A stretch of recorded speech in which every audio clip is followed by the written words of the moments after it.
नमस्कार मंडळी, स्वागत आहे तुमचं माझ्या एका नवीन व्हिडिओमध्ये। ह्या व्हिडिओमध्ये आपण अगदी वेगळ्या पद्धतीचा नाश्ता बनवणार आहोत। तर इथे मी घेतलेला आहे 1 वाटी मैदा, तर त्यामध्ये आपल्याला अर्धा चमचा कलोंजी टाकायचा आहे। त्याच्यानंतर चवीप्रमाणे मीठ टाकायचं आहे आणि आता अगदी थोडंसं तेल टाकून घेतले, अर्धा चमचा म्हणलं तरीही चालेल। तर पूर्ण तेल आपल्याला मिक्स करून घ्यायचं आहे। एकदम क्रंची होण्यासाठी आपल्याला तेल घालायचं आहे।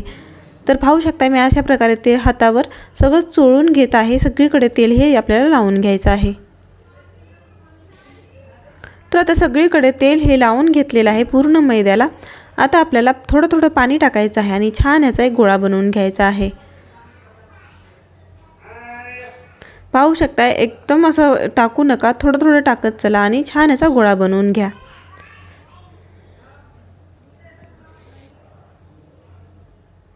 अशा प्रकारे मिक्स करत थोडं थोडं पाणी टाकत मी याचा छान एक गोळा बनवून घेतेय।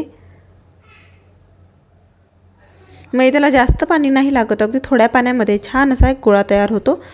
पाहू शकता मी छान याचा गोळा मळून घेतलेला आहे। आता आपल्याला ह्या गोळ्याला जे आहे किंवा मैद्याला जे आहे 10 ते 15 मिनिटांसाठी साईडला ठेवायचं आहे। तर झाकण ठेवा आणि छान भिजू द्या। तोपर्यंत आपण इकडे वाटण करून घेऊयात। तर इथे मी एक मिक्सरचं भांडं घेतलेलं आहे। 1 वाटी मटार टाकून घ्यायचा आहे। तर मी इथे त्याच्यानंतर खूप सारी कोथिंबीर टाकून घेऊयात, 1 इंच अद्रकचा तुकडा, त्याच्यानंतर 1च हिरवी मिरची टाकून घेते। लहान मुलं खाणारे आहेत म्हणून तुम्हाला जर जास्त टाकायचं असेल किंवा जास्त तिखट पाहिजे असेल तर तुम्ही ते टाकून घेऊ शकता। आता आपल्याला हे मिक्सरला लावून बारीक वाटून घ्यायचं आहे। त्याच्यानंतर इथे गॅसवर मी एक फ्राय पॅन ठेवलेला आहे। त्याच्यामध्ये आपल्याला मोठा 1 चमचा तेल टाकून घ्यायचं आहे। तेल गरम होऊ देत। गरम तेलामध्ये आपल्याला टाकायचं आहे अर्धा चमचा मोहरी, अर्धा चमचा जिरे। मोहरी आणि जिरे छान तडतडू द्यायचं। त्याच्यानंतर इथे 1 मोठा चमचा मी बेसन पीठ टाकलेला आहे। बेसन पीठात आपल्याला मिक्स करून घ्यायचे तेलामध्ये छान असं कडल्या गेलं पाहिजे। थोडाही कच्चापणा राहिला नाही पाहिजे ह्या बेसन पिठामध्ये। आता पूर्ण मिक्स करून घेतेय।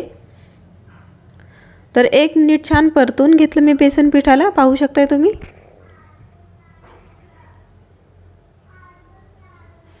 त्याच्यानंतर जे आपण वाटून ठेवलं होतं मटार, मिरची आणि कोथिंबीर, ते आपल्याला वाटण इथे टाकून घ्यायचं आहे। तर पूर्ण बेसन पिठामध्ये आपल्याला हे वाटण मिक्स करून घ्यायचं आहे। बेसन पीठ टाकल्याने एकदम छान असा पिंग तयार होतं, पाहू शकताय तुम्ही। त्याच्यानंतर इथे काही मसाले टाकून घ्यायचे, चटपटीत मसाले टाकायचे आहेत आपल्याला। तर इथे अर्धा चमचा चाट मसाला टाकलेला आहे, अर्धा चमचा गरम मसाला, अर्धा चमचा धना पावडर इथे टाकून घ्यायचे आहे आपल्याला। त्याच्यानंतर चवीप्रमाणे मीठ टाकून घेतलेलं आहे मी। आता पूर्ण हे मसाले आपल्याला मिक्स करून घ्यायचे आहेत। अशा प्रकारे प्रेस करत आपल्याला पूर्ण ह्या मटारमध्ये मसाले आणि मीठ छान मिक्स करून घ्यायचं आहे। आपलं हे वाटण आता रेडी झालेलं आहे। आता याला थंड होण्यासाठी एका प्लेटमध्ये काढून ठेवूयात। आणि इकडे आपलं मैदा पण छान भिजला गेला आहे, पाहू शकताय तुम्ही, एकदम मऊ मऊ झालेला आहे। तर अजून थोडंसं मी चोळून घेतेय। आता आपल्याला लाटायला घ्यायचं आहे। त्याच्यातलाच आपल्याला छोटा गोळा घ्यायचा आहे। अशा प्रकारे तुम्ही मैद्यामध्ये बुडून घेऊ शकता, कोरड्या मैद्यामध्ये, नाहीतर आपण गव्हाचं पीठ जे यूज करतो त्याच्यामध्ये तुम्ही लावून घेतलं तरी चालेल।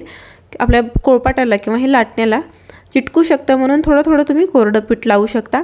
त्याच्यानंतर आपल्याला अशा प्रकारे आता लाटून घ्यायचं आहे। तर मोठी अशी आपल्याला एक चपाती लाटून घ्यायची आहे याची। तर पाहू शकता इथे एक मोठी अशी चपाती लाटून घेतलेली आहे। आता याच्यावर आपल्याला तेल टाकून घ्यायचं आहे। तर पूर्ण तेल आपल्याला ह्या चपातीला लावून घ्यायचं आहे। पाहू शकता मी सगळं तेल लावलेलं आहे। त्याच्यानंतर आपल्याला मैदा किंवा गव्हाचं पीठ अशा प्रकारे स्प्रेड करायचं आहे। त्याच्यानंतर व्हिडिओत दाखवल्याप्रमाणे आपल्याला फोल्ड करून घ्यायचं आहे। तर वरून अजून तेल लावून घ्यायचं आहे। सगळीकडे तेल लावायचं आहे। अजून थोडंसं आपल्याला पीठ टाकून घ्यायचं आहे। नंतर अजून आपल्याला फोल्ड करून घ्यायचं आहे अशा प्रकारे। तर अजून थोडंसं मी लाटण्याने अशा प्रकारे थोडंसं प्रेस करून घेणार आहे।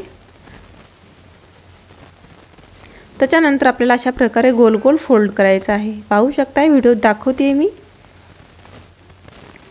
त्याच्यानंतर चाकूने ह्याचे 2 तुकडे करून घ्यायचेत। मधोमध आपल्याला एक काप द्यायचा आहे।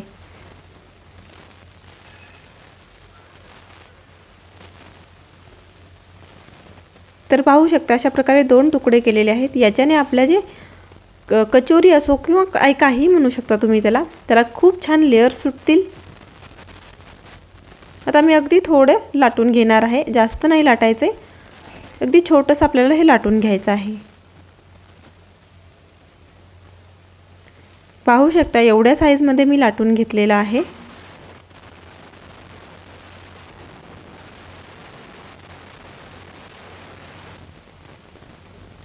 याच्याने लेयर्स छान सुटतील। आता आपल्याला अशा प्रकारे हातावर घ्यायचं आहे आणि त्याच्यामध्ये आपल्याला मटारचं जे सारण बनवून ठेवले आपण ते घालायचं आहे। खूप जास्त सारण घाला, अशा प्रकारे जेवढं बसेल तेवढं घाला आणि आपल्याला त्याच्या कडा ज्या आहेत त्या बंद करून घ्यायच्या आहेत। जर राहिलं वर एक्स्ट्राचं पीठ तर तुम्ही काढून घेऊ शकता आणि आपल्याला त्याच्या कडा पूर्ण अशा प्रकारे बंद करून हातावर अशा प्रकारे गोल फिरवायचं आहे। तर मी अशाच प्रकारे बनवून घेते, तुम्हाला जर चपट्या करायच्या असेल तर थोडंसं लाटून घेऊ शकता। तर अशाच प्रकारे मी दुसरी पण बनवून घेणार आहे, ते पण आपल्याला तीच पद्धत यूज करायची आहे। थोडंसं लाटून घ्यायचं आहे आपल्याला अगोदर।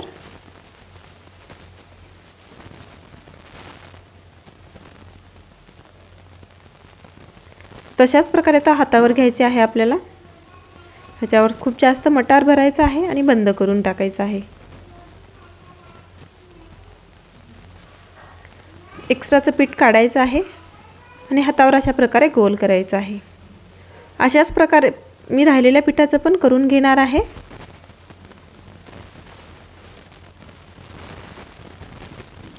आता मी सगळे बनवून घेतलेलं आहे। त्याच्यानंतर इथे मी गॅसवर तेल तापायला ठेवलोय। तर तेल छान गरम झालेलं आहे, पाहू शकताय तुम्ही। गरम गरम तेलामध्ये आपल्याला आता हे कचोरी टाकून घ्यायची आहे। सगळ्या कचोऱ्या आपल्याला इथे टाकून घ्यायच्या आहेत।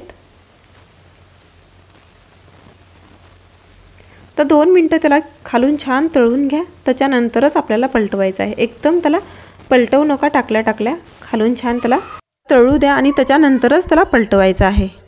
दोन्ही साईडने आपल्याला अलटून पलटून छान तळून घ्यायचं आहे।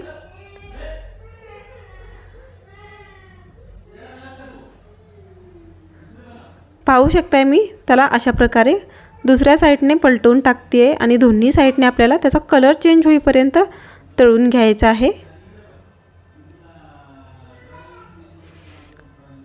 पाहू शकताय आणि त्याच्या साईडने जे आहे ते थोडा वेळ लागतो तळायला, म्हणून आपल्याला अशा प्रकारे करून घ्यायचं आहे आणि सगळीकडून आपल्याला तळून घ्यायचं आहे, कुठूनही कच्चं राहतं कामा नये। तर अशा प्रकारे मी छान याचा कलर चेंज होईपर्यंत तळून घेतलेला आहे। पाहू शकताय तुम्ही खूप छान कलर आलेला आहे।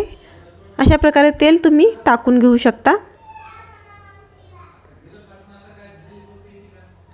तर खूप मस्त कलर आलेला आहे।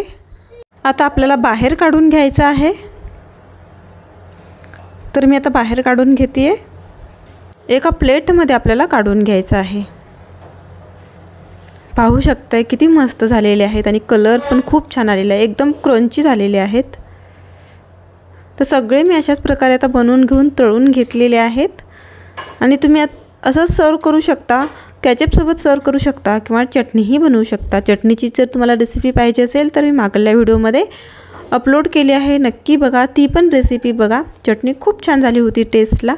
तर पाहू शकता आतमध्ये सारण किती गच्च भरलेलं आहे। नक्की ट्राय करा। व्हिडिओ कसा वाटला कमेंटमध्ये सांगा आणि कोणी नवीन असेल तर सबस्क्राईब केल्याशिवाय जाऊ नका, प्लीज सबस्क्राईब करा। Bye bye.